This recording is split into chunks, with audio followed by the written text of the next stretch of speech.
When the medical drama The Pitt aired a disturbing scene of a nurse being violently attacked by a patient, many viewers were shocked, even unsettled. The intensity of the moment felt almost too real to be just another scripted storyline. But for those working in emergency rooms across the country, this wasn't surprising at all. In fact, it was painfully familiar. This scene reflects a harsh and often overlooked truth about the healthcare system. According to emergency physician Dr. Robert Glatter, what was portrayed in the show is not exaggerated for dramatic effect. It mirrors what happens in real-life emergency departments on a daily basis. Healthcare workers are not only battling illness and injury, they are also facing a growing wave of aggression and violence from the very people they are trying to help. Statistics reveal a deeply troubling reality. Nearly 100% of emergency room nurses report experiencing verbal abuse within a single year.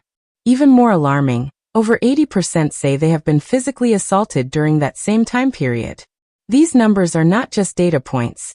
They represent real people enduring real trauma while simply doing their jobs.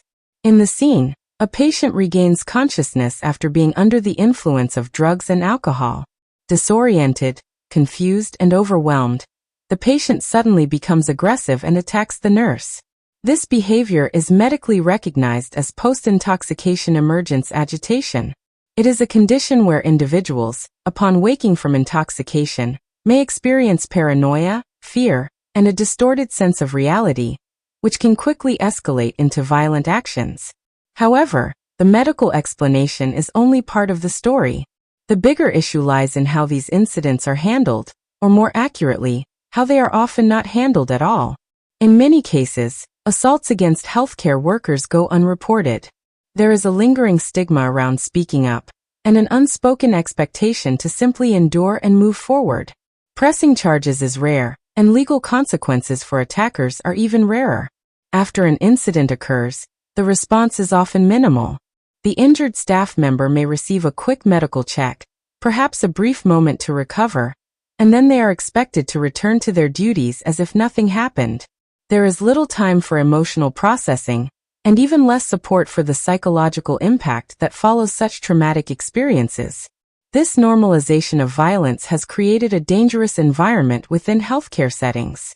It sends a message that the safety of medical professionals is secondary, that enduring abuse is just part of the job. But it shouldn't be. No one should have to accept violence as a routine aspect of their workplace, especially those dedicated to saving lives. What makes this portrayal in The Pitt so important is that it brings this hidden issue into the spotlight. It forces viewers to confront a reality that is often ignored. It challenges the perception of hospitals as purely safe spaces and reveals the unseen struggles faced by those on the front lines. This isn't just a storyline designed to shock audiences. It is a reflection of a broken system that has failed to adequately protect its workers. And perhaps, by bringing attention to it, conversations can begin. Conversations that lead to change, stronger protections, and a renewed sense of respect for the people who dedicate their lives to caring for others. Because at the end of the day, healthcare workers are not just professionals. They are human beings. And their safety should never be optional.